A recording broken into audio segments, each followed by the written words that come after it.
Mosaïque, c'est une foussaï-foussa, c'est une mosaïque de plein de belles choses qui représentent cette tradition, cette culture, cette magie entre tenue traditionnelle, art culinaire, artisanat, l'art de recevoir à l'algérienne. Mosaïque avec Philippe Robichon et Sherazade Laoudedge sur Beurre FM. Ça, c'est une musique qui ressemble à Sherazade. Bonjour, bienvenue, bon week-end. Je suis très content de vous retrouver.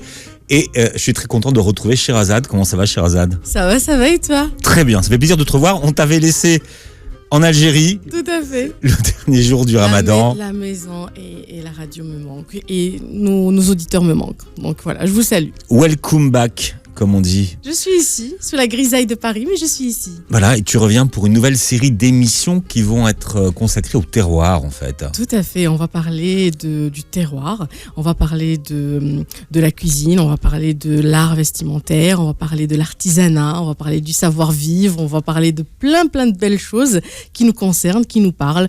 Donc ça va être bien. Bon, année particulière quand même pour toi qui es habitué à sillonner l'Algérie, d'aller tourner.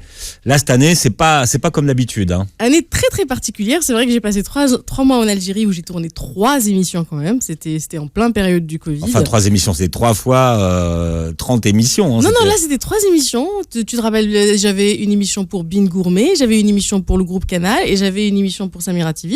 Donc, c'était 3 émissions pour le mois de Ramadan. Mais depuis, voilà, le Covid, on est tous confinés chez soi mais honnêtement, je préfère être confinée chez moi avec mes enfants et mon mari que d'être coincée ailleurs. Bon, les joyaux de Sherazade, toujours là. Tout à fait, les joyaux de Sherazade, toujours là. Là, je suis en train de l'alimenter avec plein de recettes. Là, ça sera votre livre virtuel, on va dire, que vous pouvez consulter, dans lequel vous pouvez trouver plein de recettes du terroir, justement. Là, on parle du terroir, de recettes algériennes, parce que vous savez comment j'adore défendre et faire la promotion de cette cuisine. Donc, vous pouvez vous régaler avec ce qu'il y a dessus. T'es l'ambassadrice. C'est vrai qu'on a redécouvert que les gens cuisinaient beaucoup pendant le confinement.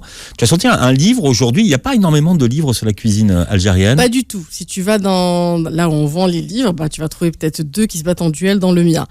C'est Ma cuisine algérienne avec Édition Solar où j'ai essayé, parce que c'est pas évident, hein. C'est pas évident de parler de toute la cuisine algérienne. J'ai essayé, en arabe on dit min kulli boustan zahra, de chaque jardin on va prendre une petite fleur pour un peu essayer de représenter cette cuisine et sa diversité. Bon, c'est les fêtes de fin d'année et profitez-en, comme ça vous pouvez cuisiner, vous avez le temps. On peut cuisiner algérien aussi pour les fêtes de fin d'année, tu sais. Ouais, c'est quoi un réveillon à l'algérienne ? On verra tout à l'heure, hein, on parlera.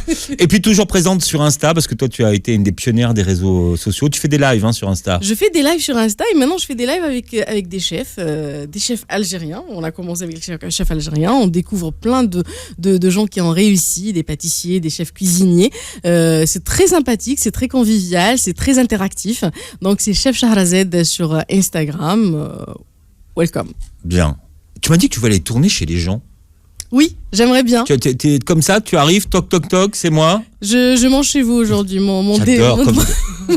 Ça s'appelle comme ça, je mange chez vous aujourd'hui. Non, je sais pas, on va trouver un nom. C'est bien comme nom ça. Je mange chez vous. C'est moi qui. Je m'invite chez vous. C'est génial. Non, comme tu dis toi. Faut que je répète avant. Exactement. Et il faut s'inscrire pour que tu ailles chez les gens ou pas ? Comment ça se passait ? Oui, pour l'instant, je pioche dans ma communauté, les gens qui me suivent, et il y en a pas mal, machallah, qui aiment bien m'inviter. Enfin, ce qui est bien, c'est qu'on peut sillonner, par exemple, moi qui veux découvrir les recettes du terroir, on peut sillonner l'Algérie ici à Paris. Il y a tellement de diversité que c'est juste incroyable. Ouais, et donc tu vas aller chez les gens. Tout à fait. Moi, je viendrai t'aider à filmer. N'est-ce pas ? Et à manger. Non, moi je suis très doué pour la technique, comme tu sais. Je sais. Bon, alors on va parler aujourd'hui de l'art de recevoir à l'algérienne. Tout à fait. Avec une invitée particulière. Et on a une invitée tu vois, c'est du poids lourd, hein. C'est pas n'importe qui. Alors, je vous présente Nawal Qadi. Alors, Nawal Qadi, c'est l'une des pionnières dans la promotion de l'art de vivre à l'algérienne, de la tenue vestimentaire algérienne, et on parlera d'un hashtag qui a inondé les réseaux sociaux. Elle fait la promotion de l'Algérie là où elle va. Elle était au Moyen-Orient et particulièrement à Qatar, Doha, où elle a franchement brillé et présenté à merveille notre pays. Franchement, merci Shahrazad pour cette belle présentation. Contente d'être parmi vous. Bonjour Nawel. Bonjour, ça me fait vraiment plaisir. Et puis c'est une opportunité pour nous de parler sur l'Algérie du bon côté. Tout à fait. Alors, le hashtag, c'est quoi? Vas-y, en quoi ça consiste, le la hashtag? laisse parce qu'elle le présente tellement bien que je la laisse le Nawel. Le hashtag qui a fait fureur partout au Proche-Orient, au Qatar. La BBC a parlé de ça, Al Jazeera, les plus grandes chaînes ailleurs. Et j'aimerais bien que ça soit aussi pareil ici en France. C'est Ilbis Jazairi, ou qui veut dire Wear Algerian Clothes, mais ou habille-toi algérien.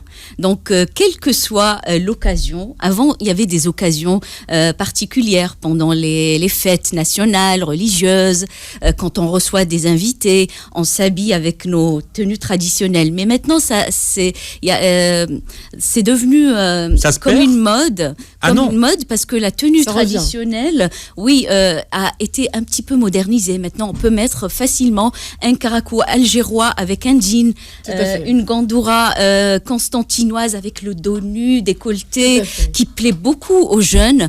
Et donc voilà, en fait, c'est une campagne. C'est un truc, c'est que ça s'est perdu un certain temps. C'est vrai qu'on a vu l'histoire de l'Algérie. Comme on dit, tu sais, tenue traditionnelle, tu sais, il y avait un côté folklore. Exactement. Oui, peut-être que pendant une période, l'Algérien avait d'autres préoccupations.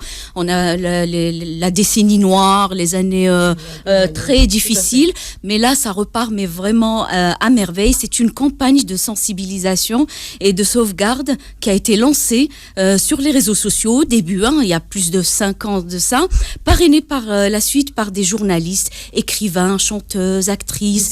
Parmi eux, Ahlam Mstranmi, l'écrivain algérien très connu, moi-même et plein d'autres influenceuses au Proche-Orient particulièrement et en Algérie et après c'est devenu dans le monde entier.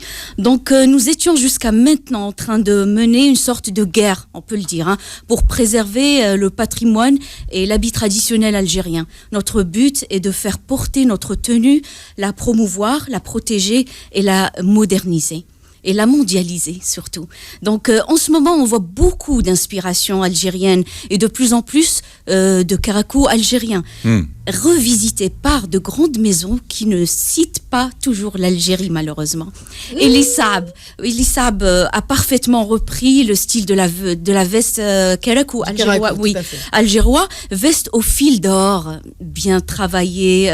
On appelle ça le fetla ou le mejboud. Voilà. Donc il a orné de boutonnières qu'on appelle zouitnet. Ça veut dire les petites olives là, les petits boutons en or fait. Donc il a bien repris ça et puis on connaît.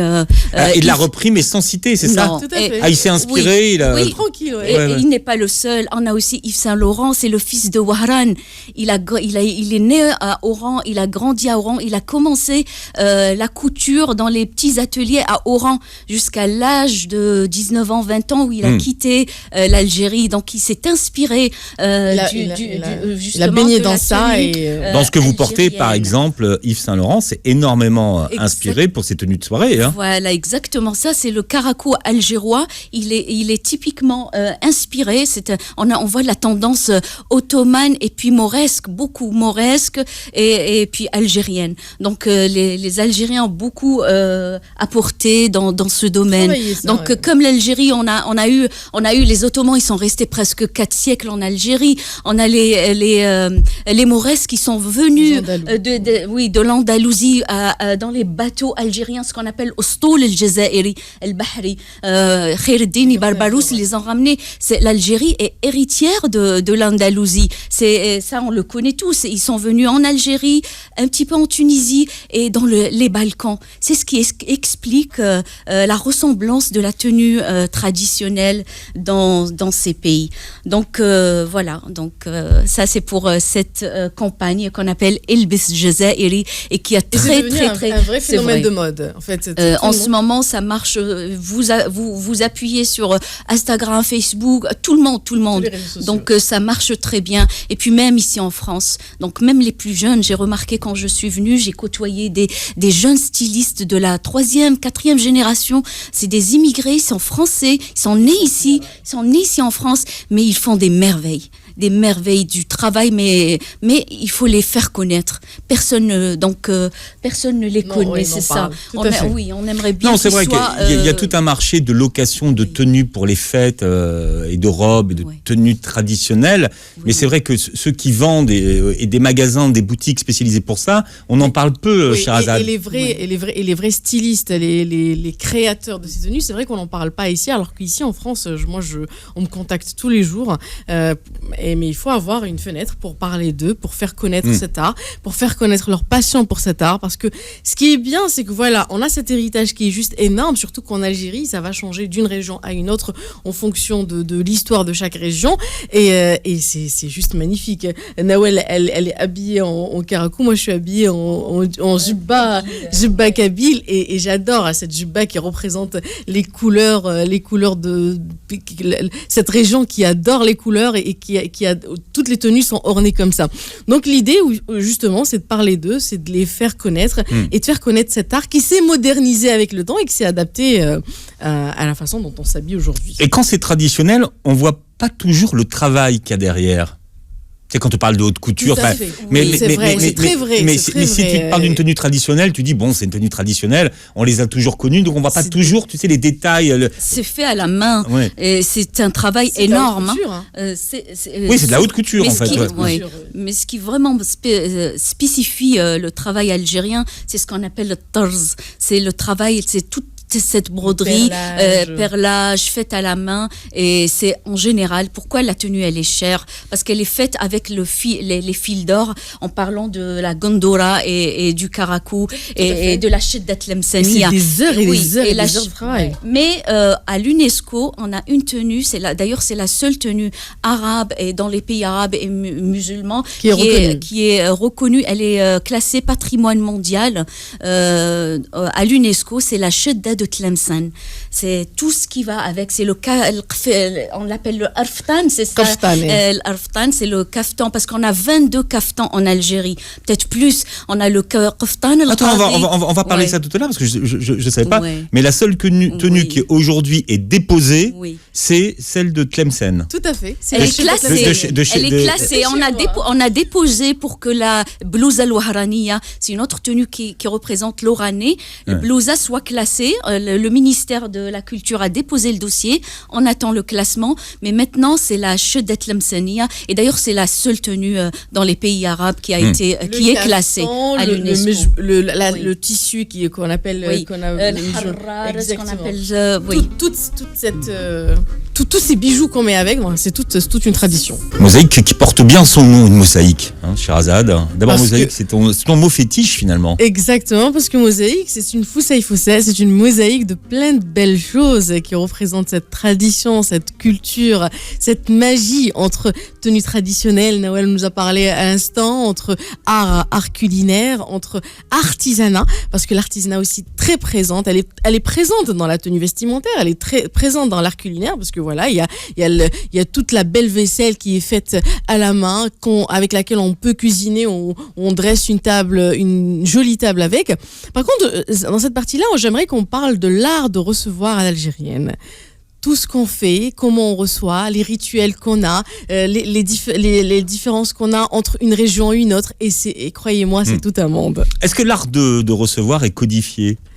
Comme Nadine de Rothschild qui fait le manuel de bien recevoir. On espère que Nawel va nous faire un livre. On espère. Tout à l'heure, je vais vous montrer justement comment créer une ambiance. Je vais vous dire ça. Comment créer une ambiance conviviale et recevoir à l'algérienne. Ça, on va le citer en quelques points et c'est très facile. Mais ça veut dire quoi, recevoir ? Parce que moi, on me parle toujours de l'hospitalité marocaine, mais on ne me parle jamais de l'art de recevoir à l'algérienne. Sinon, l'invité, il est roi. Quand un invité, on sait qu'on va recevoir, peu importe qui, tout le monde se met au travail, petit et grand. D'ailleurs, quand on reçoit, on ne voit pas les petits. Il faut qu'ils soient. C'est vrai. Donc, on a tout c'est recevoir à l'algérienne, c'est savoir offrir la chaleur, de l'accueil, le sourire, du visage et du cœur, la générosité dans le geste, la douceur dans la parole, la délicatesse dans les mets, offrir le meilleur de soi-même et faire en sorte que l'instant vécu demeure un souvenir qui réchauffe, surtout en ce moment. On en a besoin. Oui, dardark, toujours on dit ce mot, dardark, dès la porte. Dardark, oui. Ce qui veut dire Oui. la maison, C'est la vôtre, donc dardark, dès la porte d'entrée. Le maître de maison ne cesse de répéter. On rentre, on est accueilli avec le petit verre de lait à l'eau de rose. Toujours. Le lait à l'eau de rose. Oui, à l'eau de rose. Ouais. Oui, c'est notre tradition parce que l'eau de rose, elle est faite, on l'a fait traditionnellement dans les maisons algériennes, à Constantine, à Blida, dans toutes, c'est comment on dit, c'est très montachera. C'est très répandu en Algérie. Moi, je garde Montachera. Donc, voilà. Et aussi la date, la fameuse, la fameuse Deglet Nour. On reçoit avec Deglet Nour. Là, c'est vraiment le symbole. Voilà, le symbole. La mariée, quand elle rentre dans la salle, on lui donne le lait avec l'eau de rose et la date. Les invités, symbole de sucré, d'une vie qui sera surtout sucrée. Surtout Deglet Nour, les doigts, on les appelle les doigts de lumière. En Algérie, Deglet Nour, c'est sacré. Donc, on reçoit... Il n'y a qu'une date dans le monde entier. Il y a la Deglet Nour. Exactement. Deglet Nour, l'algérienne, et j'insiste sur l'algérienne, celle de Tolga et de Biskra et vraiment de parce qu'il y en a en Tunisie de la Deglet Nour aussi. Il y en a partout, même aux États-Unis, il y en a de la Deglet Nour, mais jamais le goût n'est pareil, et ça, tout le monde le sait. Donc, on a ça. C'est une vraie Algérienne qui te le dit. Oui. Et donc, quand on rentre, on est accueilli avec les dates et l'halib ma'zar. On discute un peu, on papote, et puis l'heure de manger est arrivée. On ramène la cafetiera. La cafetiera, donc la cafetiera, c'est en cuivre, elle est faite, c'est comme une carafe et avec où on peut se laver les mains. De bassin. On se dérange pas, on va pas dans la salle de bain, on est assis comme des princes et on attend. Donc on nous fait passer la cafetiera et on se lave les mains dans et elle est travaillée en cuivre en général. Avec une petite serviette parfumée aussi. Exactement, avec l'eau de rose ou du citron, tu peux la parfumer comme tu veux. Donc voilà.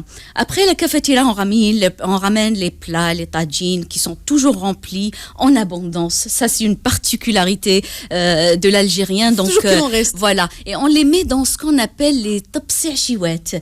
La chiouette, c'est un truc très spécial. Donc on les avait depuis les Ottomans et il reste toujours. C'est des grandes assiettes qui sont faites en cuivre avec leur couvercle et on met dedans, voilà. La différence avec le tagine, c'est que c'est la hachawet, il est en forme de dôme. Oui. Et c'est très classe en fait quand on voit. C'est comme au resto, c'est comme les cloches. Exact, comme les cloches. Mais fait traditionnellement. Mais la hachawet, les vrais, ils sont, il y a les petites graffitis. Oui, exactement. Les gravures, on appelle ça naqsh ala nuhas. Naqsh ala nuhas, c'est la gravure sur le cuivre. La gravure sur le cuivre, elle est très répandue à Alger, à Tlemcen, à Constantine. C'est des grandes villes. Même maintenant, on a des quartiers entiers à Constantine. D'ailleurs, on l'appelle Souk Nahassine. Tout à fait. Où on trouve le cuivre, marché voilà, de ceux qui les théières, tout ce qui est cuivre. Mais il faut que ça soit connu. C'est ça le problème en Algérie. Mais Nawel, est-ce que tu crois que beaucoup maintenant ont gardé ces rituels? Oui, c'est la chiouette. On a même gardé celle de. Il n'y a pas une maison en Algérie qui n'a pas ses assiettes. Celle de la grand-mère qui reste. Tout à fait. Donc mais la tradition de ramener comment le rituel de se laver les mains, de mettre de l'eau de rose quand quelqu'un arrive. Dans les grands événements, quand on reçoit ça on le sent quand il y a un mariage, quand il y a un événement, par exemple l'Aïd, pendant l'Aïd, on reçoit comme ça. Mais malheureusement, ça se fait peut-être de moins en moins, mais on garde quand même, ça on le voit pendant nos mariages. Et on aimerait bien que ça revienne. Oui. Même et puis on a aussi une particularité, c'est quand un invité rentre, on a ce qu'on appelle le marash. Le marash, c'est comme une pommière mais avec un truc lent. Et là, on met dedans soit l'eau de rose, soit du parfum. Et quand l'invité il rentre et on dit marhaba, marhaba bikoum, comme ça, rahbou, bienvenue chez vous, dardarkoum, dokhlo, marhaba bikoum. Et là, on lance comme ça, quel que soit le parfum qu'il met. On s'en fout, mais on lui rajoute comme ça le parfum qu'on a de l'eau de rose. Et voilà, et de loin comme ça. Et ça, c'est un rituel qu'on met toujours et on l'a toujours gardé. Il y a aussi un peu le pror, oui, et le qui sont super exactement. bien. Ouais. Et le pror aussi, ça on le fait pour parfumer. Alors, qu'est-ce que c'est le pror? C'est l'encens. C'est l'encens, exactement. Ça sent super bon et ça permet aussi de dire, en fait, c'est de dire, voilà, on vous reçoit avec de bonnes odeurs, on vous reçoit avec beaucoup de joie, avec beaucoup de bonheur. Donc, dans ce pro-là et cette odeur, c'est cette vapeur qui se dégage et ces gouttelettes de fleurs de rose et de fleurs d'oranger, c'est... Oui. Donc, en Algérie, c'est avec les yeux. C'est avec les yeux que l'on mange en Algérie. Seul désir de combler, d'honorer, d'offrir de plus en plus encore. Donc plus la table elle est garnie, voilà. plus il y a de mets. Et comme elle l'a dit si bien, les assiettes sont généreuses. On ne sert pas un peu, on sert beaucoup. C'est-à-dire, il faut que les gens se servent et se resservent. Mais on se sert dans le plat ou on sert dans l'assiette? On sert un grand plat et les gens se servent du plat. En Algérie, par contre, contrairement dans d'autres pays voisins, en Algérie, on mange rarement avec les mains. On mange avec les cuillères depuis longtemps. Elles étaient des cuillères en bois et des cuillères. On se sert dans des assiettes. Parce qu'on a, sauf dans quelques régions au sud où l'on peut manger avec la main. Mais en général, les dans grandes, le nord, dans le nord, on mange vraiment parce que la civilisation était vraiment encounée. Même avant que les Français viennent en Algérie, il y avait une grande civilisation en Algérie. Donc c'était. Il y avait les Ottomans de toute façon avant. Même avant les Ottomans. Oui, même avant les Ottomans, il y a eu les Espagnols. Donc c'est tout un. Les Romains bien avant. Les Romains, ils sont restés 4 siècles en Algérie. Donc il y a toute cette culture qu'on a, les Mauresques, les Romains, les Turcs, donc tout ça, c'est ce qui a fait que l'Algérie soit aussi riche. Et puis même la dimension de l'Algérie. Quand on parle d'Algérie, c'est un continent. C'est comment on ne peut pas voir l'Algérie avec tout ce qu'il a, sa richesse. Exactement. Moi, ça me fait mal au cœur quand on vient ici en France. On valorise peut-être d'autres régions ou d'autres pays qui sont comparés à l'Algérie. Donc, on aimerait bien que ça soit différent maintenant. On donne ce qui revient à ce qui est à César. Ce qui appartient à César. Oui, à César. Est-ce que quand on reçoit, il y a des plats qui sont interdits de servir aux invités? Est-ce qu'il y a des choses qu'on ne doit pas faire? C'est pas qu'on doit faire, il y a des choses qu'on doit faire. C'est-à-dire, il n'y a pas d'interdit. Par exemple, est-ce qu'on peut faire des abats, des trucs comme ça, ou pas, tu vois, par exemple? Si, les abats, ils sont appréciés en Algérie. Le foie, mais quand on reçoit, je veux dire. Le foie, par exemple, le kebda mshirmla, le foie, c'est un honneur d'avoir, mais en entrée, tu vois. Donc, les abats sont très appréciés. C'est un mets qui est très apprécié. Donc, il n'y a pas de trucs qui sont interdits, mais il y a une façon de faire où il y a des plats qui sont appréciés. C'est-à-dire, quand on est, par exemple, dans l'Ouest, les tagines sucrées salées sont très appréciés. On reçoit les gens avec ces tagines-là. On dit nkabbarbi, c'est-à-dire je l'honneur en lui servant ça. Et plus le tagine il est garni avec des fruits secs. Au début c'était le barkouk, maintenant on met même avant. Exactement. On met le qastal, les châtaignes. Exactement. On met les pommes, beaucoup d'amandes, coins, les poires, les abricots secs. C'est salé sucré. Et c'est vraiment... Il y a un plat, par exemple, à Tlemcen, on en parlait déjà avant dans une émission, le brania, enfin le tagine à l'aubergine. L'aubergine, à un certain temps, c'était un mets qui était... Comme ce légume était très, très rare sur le marché, donc c'était noble de le servir à ses convives. Quand on prend, par exemple, plus on va voyager, plus on va trouver d'autres spécialités qui sont servies. On va par exemple aller à Alger, on va prendre le mtoum, c'est-à-dire plus... le centre, c'est vraiment la viande. Il faut qu'il y ait de l'abondance de viande. Partout. Exactement. À Constantine, que ça soit encore Constantine, ils font les 3 viandes quand ils ont les Tout à invités. Et puis il y a en fait, Et les 3 viandes, donc c'est agneau, bœuf et poulet. Oui. Donc ils mettent ce qu'on appelle, quand vous recevez, on a la meida, c'est la table ronde.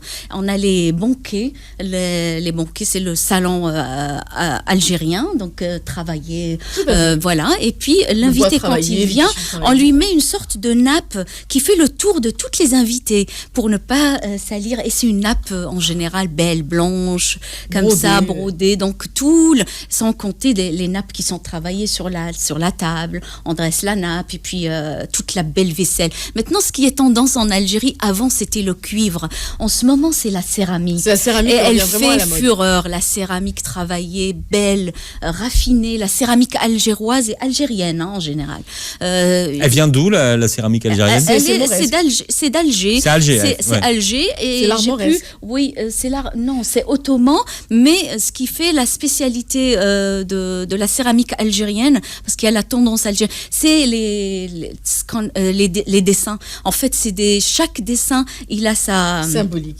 Il symbole quelque chose. On a les trucs berbères, on a ce qui imaziran, on a du Tassili, les gravures du Tassili, on a tout ça. Il a été repris magnifiquement sur ce qu'on appelle la céramique algérienne et elle est superbe, magnifique.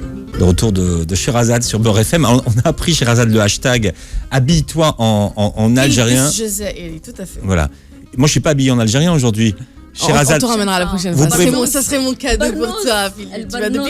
Le burnous. Algérien. Et vous allez voir la vidéo qui sera sur la chaîne YouTube. Sherazade, toi, tu portes une robe de Kabylie. Tout à fait, une robe de Kabyle. D'accord. On voit d'ailleurs Et tu sais que j'ai appris dernièrement que même les robes Kabyles, en fonction d'une région à une autre, ça change. Et on peut reconnaître une région selon les couleurs utilisées et la façon dont elle est travaillée. Alors, je n'ai pas ces informations. Donc, si nos auditeurs, si généreux, ils connaissent, ils savent nous éclairer. Nous éclairer sur ça. Ça serait vraiment génial. Vous mettez en commentaire. Exactement. Venez nous dire d'où la robe de Sherazade. Votre région, elle est comment, votre jubba? Parce que moi, ça m'intéresse. Que vous soyez de Bjaïa, de Tizi, en fonction du village d'où vous venez. Je sais que vous êtes très fiers et on est très fiers de cette tenue traditionnelle. Donc oui, moi, j'adore. J'adore la tenue kabyle parce qu'elle est joyeuse. Elle est très facile à mettre. Donc on peut la mettre tous les jours pour recevoir. On peut même faire bouger facilement, accueillir ses invités. C'est pour ça que je l'aime bien et je la porte souvent. On me dit souvent, est-ce que tu es kabyle? Je leur dis, je suis une berbère. L'Algérie, elle est berbère à la base. Je suis une berbère de Tlemcen. Je suis pas kabyle, mais je suis kabyle dans le cœur. Et je suis constantinois, je suis algérois, je suis oranais, je suis des Ourgla, je suis tout ça à la fois. Tu sais que chaque couleur représente, par exemple, le vert, c'est la terre, le jaune, oui, chaque couleur. Le vert, c'est la terre. Ensuite. Oui. Ensuite, le rouge, c'est la joie. Il y a plusieurs couleurs. Chaque couleur représente. C'est des codes. Oui, c'est des codes. C'est comme les bijoux de Bni Yenni. Les bijoux de Bni Yenni, d'ailleurs, qu'on retrouve nulle part ailleurs. Ils ont été copiés par des Chinois, par des pays voisins, mais pas du tout. Donc le bijou de Bni Yenni reste de cette région parce que chaque modèle représente quelque chose. Donc apparemment c'est où Bni Yenni? C'est en Kabylie, mais c'est le village, il s'appelle Bni Yenni. C'est là où les bijoux kabyles argentés. Bni Yenni, et on a ce qu'on appelle la route du corail. Donc le corail de Qala, il a été transporté jusqu'à Bni Yenni c'est toute une histoire. Donc les Italiens se sont beaucoup intéressés sur ça. Ils ont même fait plusieurs, ce qu'on appelle des expositions, et ils ont mis en valeur ce bijou vraiment typique de Bni Yenni. Ouais. Moi j'adore. Bon, c'est trop bon. Nawel, j'ai une question à vous poser. Comment est-ce qu'on fait pour créer une bonne ambiance quand les invités arrivent? Non mais honnêtement. Elle est bien cette question. Oui. C'est du pur génie. Superbe. Mais si je vous dis, vous allez l'appliquer. Ça va être facile, je vous assure. Donc voilà. Alors, premièrement, ça va être facile en quelques points, je vais récapituler ça. Donc, premièrement, on peut faire ça en présentant à l'invité, quand il rentre, du lait et des dates, tout simplement, quand on le reçoit avec Diaf Rabbi ou Marhaba Bikoum ou Dardarak. Donc voilà. Donc du lait avec de l'eau de rose, si j'ai bien compris. Et on l'asperge, avec le parfum qu'on a, ou ce que vous voulez, ou du prour. On met le prour comme ça, l'odeur, et quand on reçoit comme ça avec du prour, ça fait très classe, ça fait beau, ça fait et puis l'odeur et la chaleur qui oui. Donc voilà, on a ça. Deuxième chose, les banquettes à l'algérienne, le salon algérien traditionnel, donc avec ce qu'on appelle le houf, quand on les prépare avec le houf, la table ronde. Attends, parce que le salon à l'algérienne, c'est pas le sedari, c'est différent. C'est à peu près. C'est pareil. C'est la même chose. Est-ce qu'il y a une spécificité sur les décors ou sur Oui, on a des noms. En Algérie, on a beaucoup ce qu'on appelle les petites meïdas, les rondes, petites tables, avec les petits tabourets qui vont avec. D'ailleurs, on retrouve ça beaucoup à Istanbul et ailleurs. Donc, c'est des petites tables rondes avec les tabourets où on s'assoit. Et puis, le salon algérien, il reste ancien. On a les grands peintres, ils se sont inspirés de l'intérieur algérien. En 1800, on a pas mal de tableaux qui représentent l'intérieur algérien des maisons, ce qu'on appelle maintenant des qsour. D'ailleurs, il reste encore Qsar Khdaouj l'Amia, Qsar Bastion 23 qui a été restauré. C'est des qsour à la Casbah. C'est des palais. C'est des palais, oui. On appelle qsour. Après oui. cette façon, elle peut changer. Par exemple, quand on va dans le sud, moi quand j'étais à Boussaïda, on va trouver des qadettes qui peut être aussi des tapis parce qu'ils sont spécialisés. C'est du désert. Avec les couleurs qu'on trouve là-bas. Et c'est vrai, et là-bas, on trouve beaucoup sauf en fait la laine. On travaille beaucoup à Gardeya. Exactement. On travaille beaucoup la laine. Tout ce qui est tapis. Encore le tapis, il est très différent d'une région à l'autre. Et chaque région, selon la nature, la terre, l'Algérie, le continent, le grand continent. Mais le salon algérien à l'heure de Roche-Beaubois, est-ce que les gens, ils ont gardé leur salon traditionnel dans une pièce avec un salon moderne à côté? En général, c'est ça. Oui, en général, en Algérie, on a toujours gardé ça dans les maisons. Donc, on a le salon. Voilà. On appelle le salon Al-Qa'da al-Arbiya. Donc, c'est le salon à l'algérienne, le traditionnel, fait le meida, et puis les grandes siniyat anhas, le four. Donc, c'est les grands plateaux de cuivre travaillés. Donc ça, c'est sacré dans le salon. D'ailleurs, c'est un héritage. Ça se transmet de génération en génération. Les grands plateaux, oui, ça reste. D'ailleurs, nous, on garde celle de... C'est des plateaux qui sont... Donc, on a ça. Et puis, quand on reçoit, on fait le nettoyage. On est très connu par le grand nettoyage à la maison. L'eau de Javel, on nettoie tout. C'est pour ça que l'intérieur, en Algérie, il faut que quand tu rentres, il faut que ça brille. Tout est propre. Tout est propre. Comme ça, le salon. Oui. Donc ça, c'est ce que représente, oui. Et puis surtout le jour de l'Aïd ou quand on reçoit un invité, il faut pas rentrer dans le salon, sinon la maman elle va nous tuer. Et on touche pas sa vaisselle. Les enfants sont condamnés dans leur. C'est comme un musée en fait. Et on touche pas au manger. Il faut que l'invité d'abord mange. Vous savez ce que ça représente, c'est que tellement l'invité il a une valeur dans notre culture. Noble. C'est qu'il est tellement un invité, c'est prestigieux. Oui, recevoir un invité, c'est tellement sacré. C'est comme aussi, on appelle ça sadaqa aussi pour nous. C'est comme faire de la sadaqa. C'est recevoir, c'est faire plaisir aux gens, partager, le partage. Partager, donc on a ça. On a le salon. Il y a aussi le partage, il y a aussi montrer son savoir-faire. Voilà, dans la cuisine. Exactement. Dans la cuisine, dans la façon de dresser la table, dans la façon de recevoir. Donc c'est aussi un peu la femme algérienne, oui. Elle se valorise à travers ça. La femme algérienne, là, elle joue sa réputation. Elle joue gros, là. Surtout quand elle reçoit la belle famille. Oui. Donc, et on peut aussi, quand on reçoit, une autre chose, c'est ce qu'on appelle se laver les mains avec le cafetira. Ça, j'adore. Moi, j'adore ça. Donc, le fait de ramener le cafetira, ce qu'on appelle, on appelle ça aiguillère. J'en ai un au céramique. Aiguillère, on dit ça en français, aiguillère, c'est ça?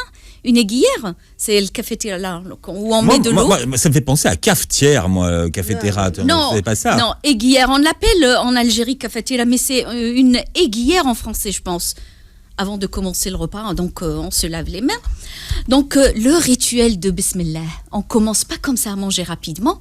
On attend le maître de maison, ou par exemple, moi, quand je reçois, on dresse toute la table, je reçois, et puis je dis, Yalla marhaba bikoum, Yalla Bismillah. Et là, j'annonce. En fait, c'est la maîtresse de maison qui ouvre le bal. Qui ouvre l'achor, ou nibdaou Bismillah. Et tout le monde commence à manger, à se régaler. Mais vous annoncez quoi, le menu? Comment ça se passe à ce moment-là? Non, je dis Bismillah et j'ouvre le couvercle de Hachir Tabsi Achiouet. Tabsi Achiouet, ce qu'on a dit, c'est les plats. Voilà, on dévoile ce qu'on a. En général, on prépare selon l'invité. Quand peut-être il aime ce plat-là, moi je sais qu'il aime ce plat, je lui prépare. Ou par exemple, je fais le plat spécialement pour cette occasion. On a des plats spécialement pour telle occasion et telle occasion. Donc, par exemple, pendant le Mouloud, on a des plats spéciaux. On prépare Tamina, on prépare Rishta, on prépare autre chose. Donc, pendant l'Aïd, on prépare le couscous ou la viande, fait l'Aïd l'Kbir. Pendant chaque... Le foufour. Oui, exactement. Et pendant le Ramadan, on a des plats, on a la shorba, le moi, je veux voir Bouzoulouf avec la cloche, tu vois, et tu enlèves la cloche. Oui, c'est magnifique. Oh, c'est trop bon. Non. Un végétarien. Ah non, je suis végane. Ah non, ça c'est pas possible. Donc voilà. Donc on doit attendre que le maître de maison prononce Bismillah et on soulève le couvercle des achiouettes et tout ça. Mais est-ce qu'il y a quelqu'un qui doit manger en premier ou pas? Est-ce qu'il faut... Non. On fait honneur aux personnes âgées. Ça, c'est sacré pour nous. Ouais. Donc, on ne mélange pas un enfant à côté d'un... C'est un manque de respect. Donc, toujours, les personnes âgées, on les honore. D'ailleurs, c'est eux qui se mettent au milieu de la table. C'est eux, donc on commence par eux. On les sert eux en premier. Donc, quand on ouvre le Tabsi Achiouet, on sert les personnes âgées donc voilà. Et c'est comme aussi... C'était partagé aussi. C'est-à-dire, il y avait les hommes à côté, surtout quand on reçoit pas mal de monde. Il y a les hommes à côté et les femmes à côté. Et quand il y a les grands événements, on met les femmes et les hommes à côté. Mais maintenant, ça dépend des invités qu'on reçoit, en fait. Et puis s'ils sont très, très proches ou ils sont juste des invités comme ça. Parce qu'en Algérie, on reçoit beaucoup, même les gens qu'on ne connaît pas. Parce que nous, à l'époque, je me rappelle, même mes parents recevaient même les gens du village. Quand ils avaient besoin d'un truc en venant sur Alger, ils étaient de Tiaret, parce que moi, je suis originaire. Exactement. Ils viennent, ils sont très bien reçus, ils mangent, ils passent la nuit, ils vont faire leur truc et ils reviennent. Mais c'est ce qu'on appelle Khayma al-Kbira. Et le Khayma al-Kbira, la traduction de Khayma al-Kbira, c'est une grande tente. C'est là, avant, les Algériens, c'est la grande maison qui reçoit tout le monde. Elle n'a pas besoin de porte, le Khayma. Le Khayma, elle a aussi une signification secondaire qui veut dire Khayma Kbira, qui est une grande maison. On prenait le mot Khayma pour dire c'est une grande maison généreuse. Ils ont l'habitude de recevoir, ils ont cette générosité dans le sang, ils le font tellement bien qu'on leur donne ce nom de Khayma. C'est Mohamed Dib, tout ça. C'est la réalité en fait. Oui. Mohamed Dib n'a fait que la grande maison. Exactement. Et donc et voilà. Donc on a ça et puis on a les plateaux qui vraiment c'est quand on finit de manger, on se relave les mains avec l'eau de rose, avec tout ces la petite serviette parfumée aussi. Oui, alhamdoulilah, alhamdou rabbi. Après, on prend ce qu'on appelle les plateaux. On a deux plateaux. On a le plateau le thé bna'na algérien, le thé. Donc le thé, il est fait de différentes façons en Algérie. On a le thé du Sahara, des Touaregs. On a le thé dans les hauts plateaux. On a le thé de Ouled Nail. Donc c'est très différent d'une région à l'autre. On a le rituel du thé présenté avec des gâteaux algériens. Donc tout ce qui est gâteau algérien, elle a ses spécialités, elle a ses donc on traditions dans les gâteaux. Et puis le café. Le thé, c'est un thé à la menthe ou pas? Oui, bien sûr. C'est un thé à la menthe. On n'a même pas besoin de le dire, c'est le thé ibn na'na. C'est Il est forcément, et le thé du Sahara aussi, c'est un thé à la menthe. Oui, mais fait avec un rituel. Le Sahara, ils mettent pas le na'na. C'est pas un thé noir? là où j'étais, c'était un thé noir, oui. Ouais, là où j'étais à Ouargla. Par contre, j'aimerais parler de cette notion, la mousse. Mousse. Parce que moi, j'avais appris qu'ils disent que, en fait, la vaisselle du thé, elle est vraiment spéciale. Elle est faite pour le thé. Il faut qu'il y ait aucune once de gras dedans. Sinon, il n'y a pas cette mousse. Et si t'as pas réussi à avoir cette mousse, c'est que t'as raté ton thé. Il faut absolument avoir cette mousse. Et on dit que avant, on appelait Shay el-Moulouk. Pourquoi? On va prendre et on va la raconter. Non, t'as une minute, Sherazade. Non, on appelait ça Shay el-Moulouk parce que si tu mets le moindre corps étranger dans ce thé, il n'y a pas cette mousse. Donc le roi savait, on aurait pu lui mettre un poison dans son thé. Donc il demandait un thé.